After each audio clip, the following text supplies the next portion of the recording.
ഷാമ്പുവും കണ്ടീഷണറും പ്രോപ്പറായിട്ട് എങ്ങനെയൊക്കെ യൂസ് ചെയ്യാം എന്നുള്ളതാണ് ഞാൻ പറയാൻ പോകുന്നത്.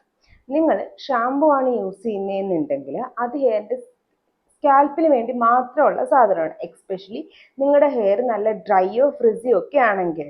കാരണം നമ്മൾ അങ്ങനത്തെ ഹെയറിൽ താഴോട്ട്, അതായത് ഹെയറിൻ്റെ ലെങ്തിലോട്ട് നമ്മൾ ഷാമ്പു കൊടുക്കുകയാണെങ്കിൽ ഹെയർ വീണ്ടും ഡ്രൈ ആവും. കൂടാതെ കണ്ടീഷണർ നമ്മൾ എപ്പോഴും സ്കാൽപ്പ് വിട്ടിട്ട് ഹെയറിൻ്റെ ലെങ്തിൽ മാത്രം തേക്കാൻ ശ്രദ്ധിക്കുക.